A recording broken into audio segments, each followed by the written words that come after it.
Hello everyone, welcome to AK cine success. ఇప్పుడు మనం మాట్లాడగా మూవీ రివ్యూ చేసి mass Jathara starring Ravi Teja, Sreeleela, Naveen Chandra and Rajan Prasad in lead roles. Written and directed by Bhanu Bhogavarapu. Production వచ్చేసి మనకి Sithara entertainments.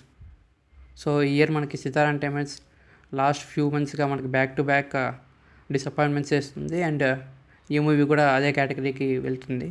ఇది కూడా ఒక డిసప్పాయింట్మెంట్ అని చెప్పాలి. రవితేజ గారి కంబ్యాక్ వస్తుందని వెయిట్ చేయడం తప్ప ఆయన కంబ్యాక్ ఇచ్చే ఫిలిం ఒక్కటి కూడా తీయట్లేదు. And I don't know, like just ఏదో క్యాజువల్గా తీసినట్టు ఉంటుంది మూవీస్. ఎక్కడ మనకి ఒక ప్లాట్, ఒక ఇంట్రెస్టింగ్ స్క్రీన్ ప్లే, ఒకప్పుడు రవితేజ కన్సిస్టెన్సీ కానీ, ఒక కామెడీ కానీ, లేకపోతే ఈవెన్ సీరియస్ సినిమాస్ చేసిన వాటిలో ఉండే డెప్త్ కానీ అవేమీ ఇప్పుడు ఉండట్లేదు. జస్ట్ ఏదో కొత్త వాళ్ళకి అవకాశం ఇస్తున్నాం అని తప్ప ఎక్కడ మనకి కొత్త వాళ్ళకి అవకాశం ఇవ్వాలి, బట్ ఇచ్చినప్పుడు వాళ్ళు స్క్రీన్ ప్లే అన్నీ ప్రాపర్గా పెట్టుకున్నారు లేదా చూసుకొని అప్పుడు లాక్ చేయకుండా జస్ట్ పాయింట్ విని ముందుకు వెళ్తున్నారేమో అనిపిస్తుంది.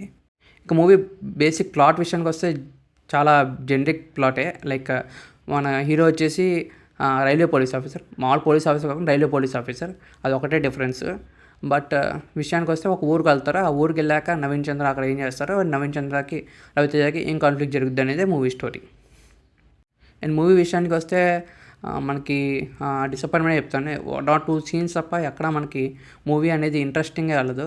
అండ్ కామెడీ కానీ, సాంగ్స్ కానీ, ఫైట్స్ కానీ ఎక్కడ అంత ఇంట్రెస్టింగ్గా అనిపించలేదు. ఈవెన్ బీజిఎం కూడా అంత గొప్పగా ఏం లేదు.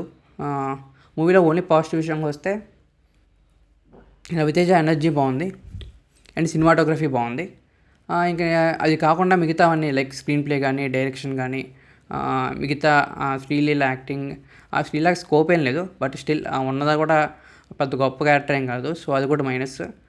అండ్ నవీన్ చంద్రది ఏదో ఉంటుందని చెప్పి ముందు రిలీజ్ ముందు అన్నారు, కానీ అది కూడా పెద్ద గొప్పగా ఏం లేదు. జనరిక్ విలన్ ప్లాట్ అది.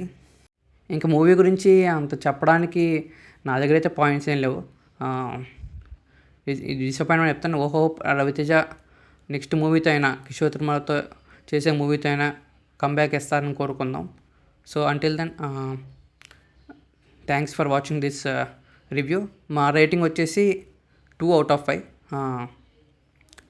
This is Ravi signing off. Thank you.